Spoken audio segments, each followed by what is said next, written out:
Moving on to item number 5, city manager update. Good evening, council members, ladies and gentlemen. Some quick items from the city manager. First of all, some things to know, just wanted to share with the community. First of all, the city assessor's office runs open book, and it's an opportunity for folks to ask questions about their property assessment. That assessment cycle this year ended on 13 June, and during that time, the staff was able to conduct 31 appointments with property owners or their agents to review the assessment information. And so a great news story and all the good work that our city assessor's office does. Next bullet on there is about the Ice Age Trail. They'll be doing some repairs between Mineral Point Avenue and the Ashland Avenue spur. Those are expected to begin after the July 4th holiday and will be completed in early August. Also talking about paving, you know, no matter where you go in Janesville, you're going to see some construction orange cones or barrels out there. This is obviously construction season. The city's doubled its efforts in regards to road construction in the last 3 years, going from 6 miles in 2013 to 12 miles in 2016. And so they've got some paving going on. It's just recently been completed on West Memorial Drive, on Linden Avenue, on North Osborne Avenue, and on Howarth Drive. There's some paving that's getting ready to start here in the near future on South Chatham Street, in between Rockport Road to approximately 390 feet north of Rockport Road. And then just, I asked the DPW Director, Paul Woodard, to just give me an estimate as to where the city construction program is for roads so far, and here at the end of June, we're at about 50%, so right on track. And so that's a good news story for all the great work that the DPW has done here in the last year as they've planned this cycle and now begun to execute it. Next thing is the Parks Division has completed installation of a new playground set at Southgate Park, and so if you want to go out and enjoy that, head to Southgate Park. Our Recreation Division recently shut down our ice arena. They do this every year for several weeks, and so they take out the ice, they clean the floor, they paint the floor, and then they lay new ice in the ice arena. They painted the bleacher floors, cleaned garbage and recycling containers, painted seats in the locker rooms, and cleaned the arena throughout. And so just if you haven't been over there in the last couple weeks, you ought to check it out. It's shiny new almost. And then effective July 18th of 2016, so coming up in just a little bit less than a month, JTS will begin requiring customers to pay the exact fare when boarding a JTS bus, and that's really intended to minimize the amount of exchange and the time that it takes to make change for the passengers, and then to make it a little bit easier for our bus drivers to conduct their bus route and not focus so much on making change. And that's an industry standard that the city's moving to here on July 18th. And then moving to our website, just something that, you know, folks ought to be aware of. On our economic development website, which is growjanesville.com, we put information out there about Arise, and Arise is the revitalization effort and program that's going on in our downtown over the next 20 plus years.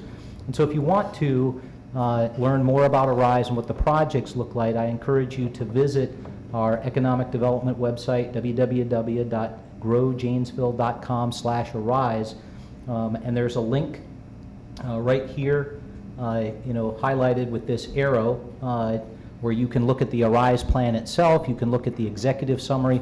If you're really into the details, read the plan. If you want to get just the overview, the executive summary is about 7 pages, much easier to read.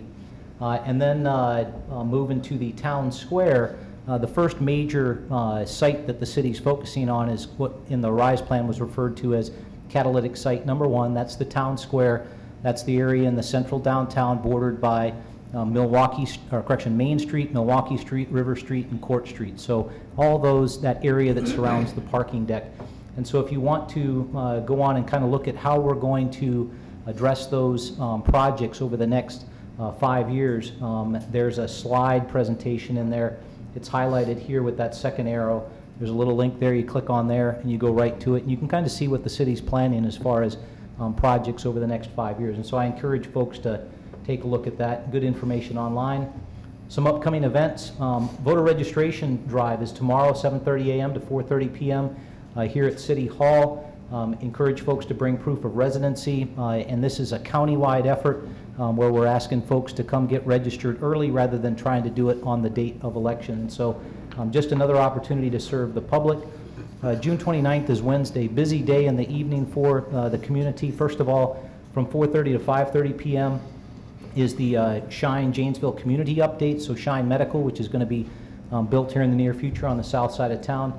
They come every 6 months to update the community on kind of where they're at and what their timeline looks like. And so this is an opportunity for the community to go talk to the folks at Shine, learn about what's going on, what the near term looks like for Shine.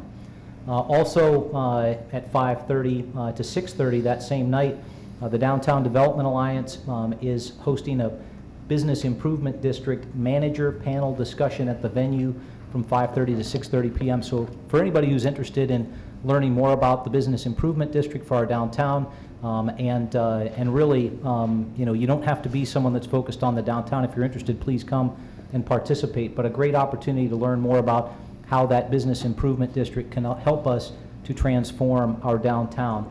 And then lastly, that same night, City Council study session here in City Hall beginning at 6 p.m. Council is going to talk about several things. Number one, they'll talk about the kind of where we're at as far as our strategic plan tasks for 2016, so kind of a mid-year update. We'll then brief the council on what our 17 to 21 plan looks like, and then the council will spend some time talking about a rise potentially, kind of what I just talked about on the economic development website, and then finish it up with some kind of internal discussions about the city report and the information that the city staff provides the council in a bi-week or bi-monthly basis. Some other items coming up, just remind everybody, on Monday, July 4th, all city facilities are closed in observance of Independence Day. July 6th, the City Council will hold a study session on open meetings and walking quorums. That will be here in City Hall, room 416.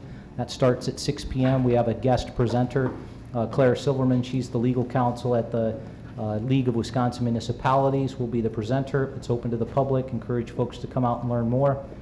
July 11th is Cullen Intern Day.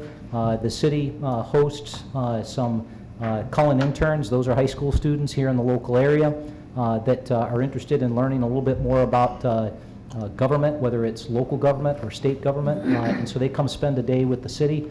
We take them, they visit the police department, fire department, public works, neighborhood and community services, et cetera, but an opportunity to expose some young high school students to what goes on in local government, and then they'll finish up the day in a council meeting on July 11th right here.